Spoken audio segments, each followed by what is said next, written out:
तीसरा चैप्टर आपका क्या है? दो चर वाले रैखिक समीकरण युग्म। इंग्लिश में बोलते हैं pair of linear equation into variables.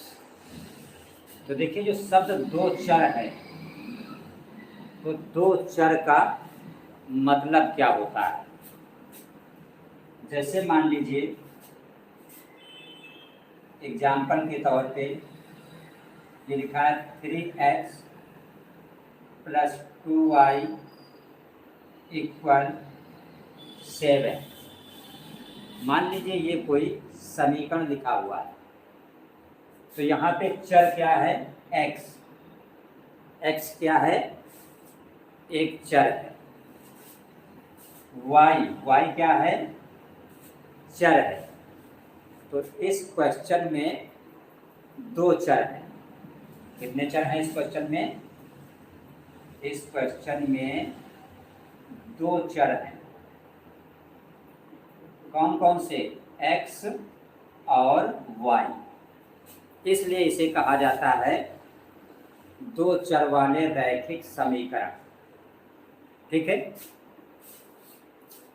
अब यहाँ पे x के साथ क्या है? 3। तो x के गुणांक को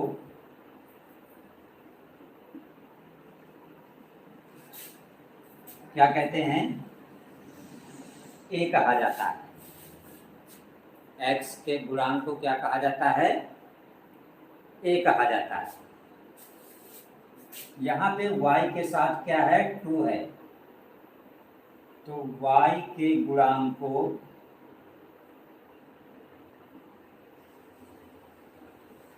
क्या बोलते हैं? b बोलते हैं। y का गुणांक जो है इसे क्या बोला जाता है? b बोला जाता है। अब ये 7 के साथ कोई भी अक्षर नहीं है, तो जिसके साथ कोई भी अक्षर ना हो वो फिक्स होता है, उसे अचर कहा जाता है। तो यहाँ पे इस क्वेश्चन में जो अचर पद है वो कितना है? 7 है। अब चैप्टर का नाम है दो चर वाले रैखिक समीकरण युग्म। ये जो अक्षर युग्म है, युग्म का मतलब पेयर का मतलब जोड़ा। पेयर का मतलब जोड़ा, यानी दो चीजें। तो यहाँ पे दो इक्वेशन लिखे होंगे। कितने इक्वेशन लिखे होंगे? दो इक्वेशन। तो मान लीजिए एक इक्वेशन आपका यही है 3x + 2y = 7। ठीक है। अब अगर आप इस 7 को इधर लाएं तो क्या हो जाएगा? -7 = 0। मान लीजिए ये आपका एक समीकरण लिखा हुआ है। ठीक है। 3x + 2y - 7 = 0। ये आपका क्या है? एक समीकरण है। इसमें कितने चर हैं? दो चर हैं, x और y। मान लीजिए दूसरा समीकरण आपका है 4x + 6y - 8 या +8 = 0। ये मान लीजिए आपका दूसरा समीकरण है। ठीक है। तो यहाँ पे अगर आप देखें कि a क्या है, b क्या है और c क्या है, तो जब समीकरण 1 था तो x के गुणांक को a बोला गया, y के गुणांक को b बोला गया और अचर पद को c बोला गया। अब क्या है? 2। और आप जानते हो y के गुणांक को b कहा जाता है। तो यहाँ पे y का गुणांक जो 2 है ये b1 हो गया। तो b1 बराबर क्या हो गया? 2। अचर पद देखिए इसमें है -7, तो अचर पद को क्या कहा जाता है? c। तो समीकरण 1 में है तो ये हो जाएगा c1। तो c1 = -7। इस तरह A1 B1 C1 लिखे जाते हैं। अब देखिए समीकरण नंबर 2, तो समीकरण 2 में x का गुणांक क्या है, 4 है। तो x के गुणांक को a कहते हैं, तो यहाँ पे A2 बराबर हो गया 4। y के गुणांक को क्या कहते हैं, b, तो ये 6 है, इसका मतलब B2 बराबर 6। तो लिखेंगे B2 बराबर 6। अचर पद कितना है, 1, तो अचर पद को c कहा जाता है, लेकिन ये दूसरा समीकरण है, तो इसलिए c की जगह पर इसको क्या बोलेंगे, C2 बोलेंगे। तो आपका C2 बराबर हो जाएगा 8। तो इस तरह जब भी हमें 2 समीकरण दिए होते हैं, कितने समीकरण, 2 समीकरण, तो हम A1 B1 C1 और A2 B2 C2 लिख लेते हैं। ठीक है, जब भी 2 समीकरण होंगे तो पहले समीकरण में x के गुणांक को A1 कहा जाएगा, y के गुणांक को B1 कहा जाएगा, अचर पद को C1 कहा जाएगा, और दूसरे समीकरण में x के गुणांक को A2 कहा जाएगा, y के गुणांक को B2 कहा जाएगा, और अचर पद को C2 कहा जाएगा। तो अब आप लोग समझ गए कि A1 क्या होता है, B1 क्या होता है, C1 क्या होता है, A2 क्या होता है, B2 क्या होता है, और C2 क्या होता है। अब हम आपको एक ऐसी टेबल बताएंगे जो टेबल आपको बुक्स में कहीं भी उस तरह लिखी हुई नहीं मिलेगी। क्यों टेबल हम आपको बताएंगे, क्योंकि आपसे ये पूछा जाता है बोर्ड के पेपर में कि बताइए ये जो दोनों समीकरण हैं ये समपाती हैं कि समांतर हैं। ये पूछा जाता है कि बताइए इसका एक हल है या अनेक हल है, और पूछा जाता है कि बताइए ये संगत है या असंगत है। तो ये बातें बताने के लिए हमें A1 B1 C1 और A2 B2 C2 की ज़रूरत पड़ती है, और उसमें एक संबंध होता है, वो हम सूत्र लिख देंगे, आप बड़ी आसानी से चीज़ों को पहचान जाएंगे। तो अगर A1 बटे A2 B1 बटे B2 बराबर नहीं है तो रेखाएं प्रतिच्छेद करेंगी, केवल एक हल होगा या अद्वितीय हल होगा, और क्या होगा, कंडीशन जो है संगत होगी। इस शब्द को याद रखेंगे, संगत। तो यहाँ से 3 बातें आपकी हो गई। जब भी A1 बटे A2 और B1 बटे B2 बराबर ना आए तो समझिए रेखाएं प्रतिच्छेद कर रही हैं, केवल एक हल है, मतलब अद्वितीय हल है, और कंडीशन कैसी है, संगत है। A1 बटे A2, B1 बटे B2 और C1 बटे C2, अगर ये तीनों एक दूसरे के बराबर हैं तो क्या होता है, रेखाएं जो होती हैं वो कैसी होती हैं, समपाती। इस केस में रेखाएं कैसी होती हैं, समपाती होते हैं। समपाती का मतलब कि जैसे एक रेखा ये है और उसी के ऊपर दूसरी रेखा, एक के ऊपर एक, इसको बोला जाता है समपाती। अच्छा, इस केस में कितने हल होंगे, अनेक हल होते हैं। अगर A1 बटे A2, B1 बटे B2, C1 बटे C2 तीनों बराबर हैं तो समीकरण के अनेक हल होंगे। और कंडीशन कैसी होती है, यहाँ भी कंडीशन जो है वो संगत होती है। ठीक है, अब देखिए अगर आपने A1 बटे A2 निकाला, B1 बटे B2 निकाला, दोनों बराबर निकले, लेकिन C1 बटे C2 उसके बराबर नहीं है, मतलब A1 बटे A2 और B1 बटे B2 जब ये बराबर निकल आते हैं तभी C1 बटे C2 निकाला जाता है।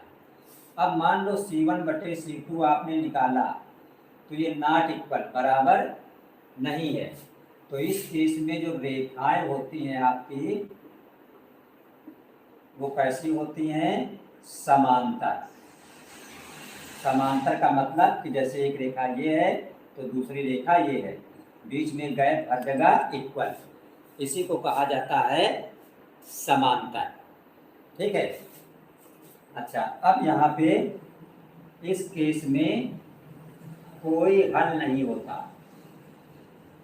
यहाँ पे कोई हल नहीं। कब?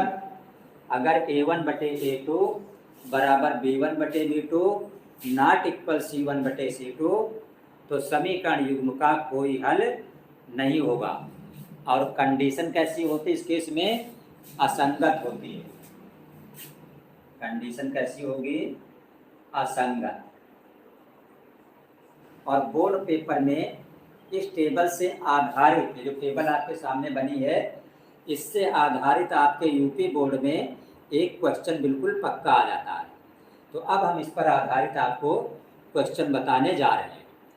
प्रश्न आपका ये है कि a1/a2 कामा b1/b2 कामा c1/c2 की तुलना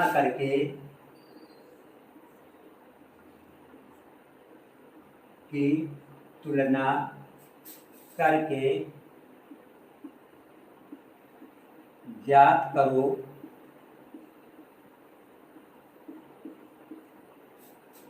कि समीकरण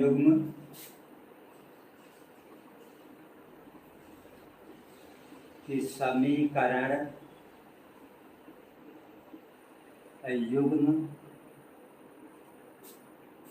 एक बिंदु पर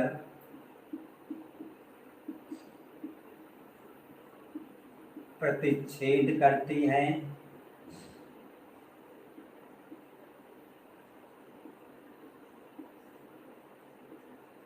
कामा संपाती हैं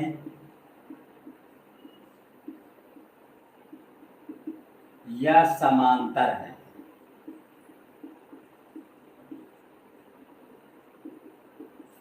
ठीक है, ये आपको ज्ञात करना है। तो देखिए पहला क्वेश्चन आपका लिखा हुआ है इसमें कि 5x - 4y + 8 = 0, ये समीकरण नंबर 1 है। और दूसरी समीकरण लिखी है 7x + 6y - 9 = 0। ये दो समीकरणें आपके सामने लिखी हुई हैं। ठीक है, आपको बताना है कि ये दोनों रेखाएं जो हैं, ये भी रेखा का समीकरण है, ये भी रेखा का समीकरण है। आपको ये बताना है कि ये दोनों रेखाएं प्रतिच्छेद कर रही हैं, कि संपाती हैं, कि समांतर हैं। देखिए बहुत आसान। समीकरण एक में जो x का गुणांक ये 5 है, इसको क्या कहेंगे? a1। तो a1 बराबर हो गया 5। जो समीकरण एक में y का गुणांक ये -4 है, ये कहा जाएगा b1। b1 बराबर हो गया -4। जो अचर पद ये 8 है, इसको कहा जाएगा c1। तो c1 बराबर हो गया 8। ठीक, ये लिखने का तरीका है। अब देखिएगा समीकरण 2 में जो x का गुणांक 7 है, इसको बोलेंगे a2। तो a2 बराबर 7। y का गुणांक जो 6 है, इसको बोलेंगे b2। तो b2 बराबर 6। जो अचर पद -9 है, इसको बोलेंगे c2। तो c2 बराबर -9। ये चीज़ें लिखी जाती हैं समीकरण से। अब हम a1/a2 निकालेंगे और b1/b2 निकालेंगे। तो देखिए अगर आप a1/a2 निकालें तो a1 क्या है? 5 और a2 क्या है? 7। तो a1/a2 क्या आ गया? 5/7। अब हम निकालेंगे b1/b2। तो b1 है -4 और b2 है 6। अब बताइएगा आप देख के कि क्या a1/a2 और b1/b2 क्या बराबर हैं? a1/a2 और b1/b2 है -4/6। तो ये दोनों बराबर नहीं है। तो जब दोनों बराबर नहीं होते हैं तो हम लिखेंगे कि A1/A2 नॉट इक्वल B1/B2। तो अभी जो आपने टेबल देखा था उसमें था कि जब A1/A2 B1/B2 बराबर नहीं होता तो रेखाएं बताइए प्रतिच्छेद करती हैं कि समपाती हैं कि समांतर हैं। तो यहाँ पे अगर आप देखेंगे तो इस केस में जब बराबर नहीं आते हैं तो हमने अभी टेबल आपको बताई थी कि जब A1/A2 B1/B2 बराबर नहीं होता है तो रेखाएं क्या करती हैं, प्रतिच्छेद करती हैं। तो हमारा आंसर हो गया कि रेखाएं प्रतिच्छेद करती हैं। प्रतिच्छेद का मतलब होता है काटना, जैसे एक रेखा ये और एक रेखा ये। एक यहाँ पे आपके सामने दो समीकरणें लिखी हुई हैं। अब आपको इसमें भी बताना है कि बताइए रेखाएं प्रतिच्छेद कर रही हैं कि समपाती हैं कि समांतर। तो उसी तरह पहले हम A1/A2 लिखेंगे। तो A1/A2 बराबर, देखिए समीकरण एक में जो x का गुणांक होता है ये A1 होता है, तो A1 की जगह पे 9, और समीकरण 2 में जो x का गुणांक होता है ये A2 होता है, तो A2 की जगह पे 18। तो A1/A2 बन गया 9/18। तो 9 एकम 9 और 9 दूना 18, तो बराबर 1/2। इसका मतलब A1/A2 बराबर क्या आ गया, 1/2।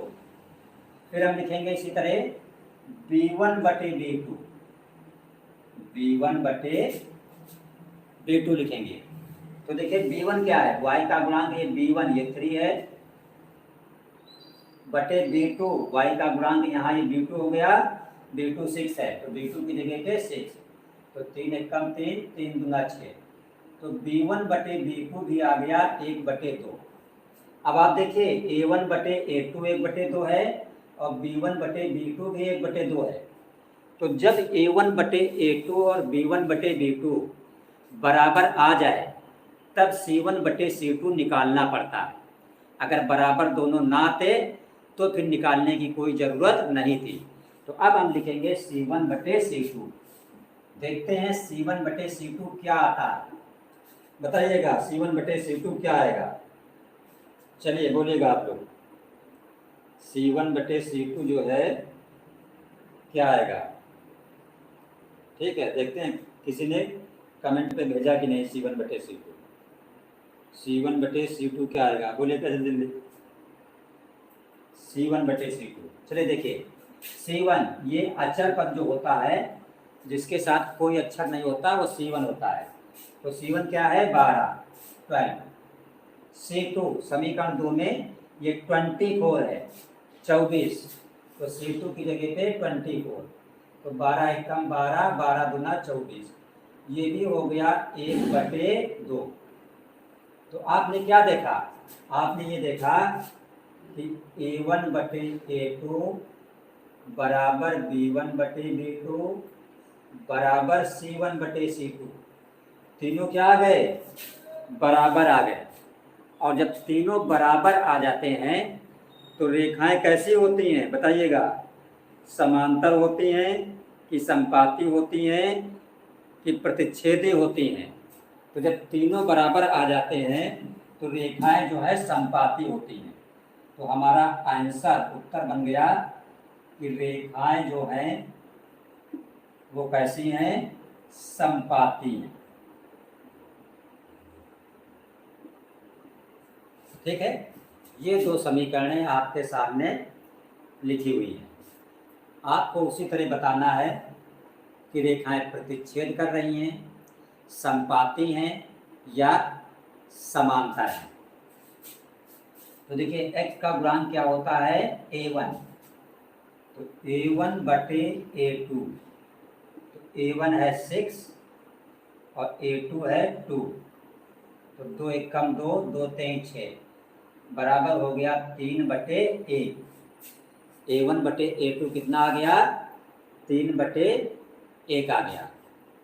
अब हम लिखेंगे B1/B2, तो B1 है -3